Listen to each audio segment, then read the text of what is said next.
I'm going to speak like this to you. Comment me parles-tu? Only a lip's width distance from your face to mine.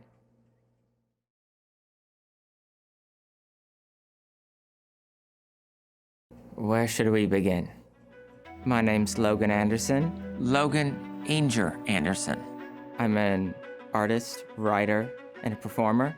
I was born and raised in Sarasota, Florida. So, yes, I am a Florida native. My history is French from the early 1700s. In high school, I took French all throughout. One, because I wanted to connect with my roots. There wasn't that much opportunity in Sarasota. I went to college at UCF in Orlando. When I was in college, my aunt began writing a book on our family name. L.A. Anger, that's my middle name. And Anger comes from Angers, which is a city in France. But that's when I started focusing more on my French heritage. When I was 5, I was in an accident that left me paralyzed. But one good thing that comes out of that is I became extremely sensitive.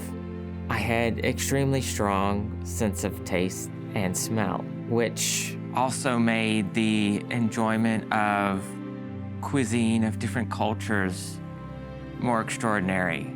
So when I embraced my French culture and heritage, it fit right in and just gave me another point of connection.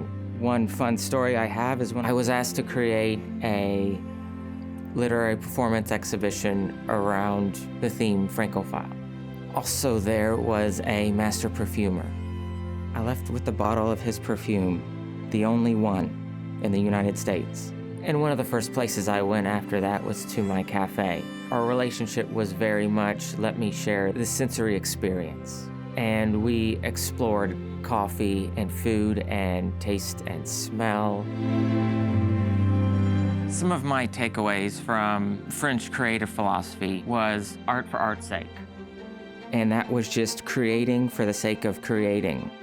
My first literary exhibition at Orlando Museum of Art was on the theme of surrealism.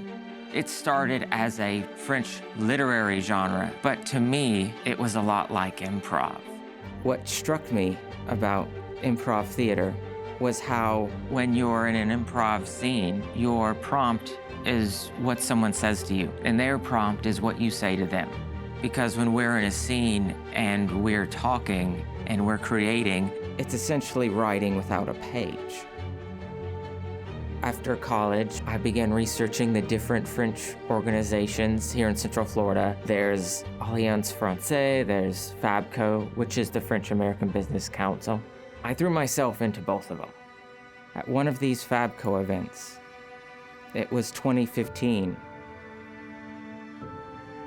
Paris had just had a terrorist attack, and this event was to connect, come together, show solidarity.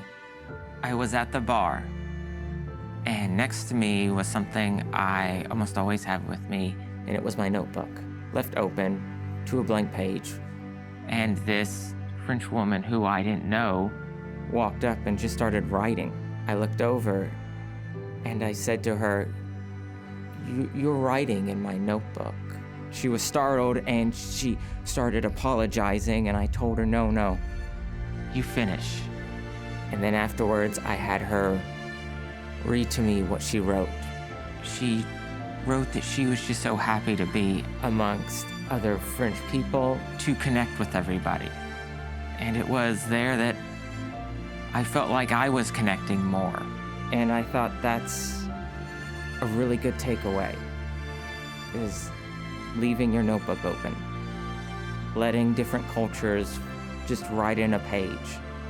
It's really rewarding to me knowing that I can be embraced by a piece of my own culture, even though I'm not a first or even second generation. I can learn and discover all the things that make up that culture here in Central Florida. And that's a piece I can take with me, and that's something great I can hold on to.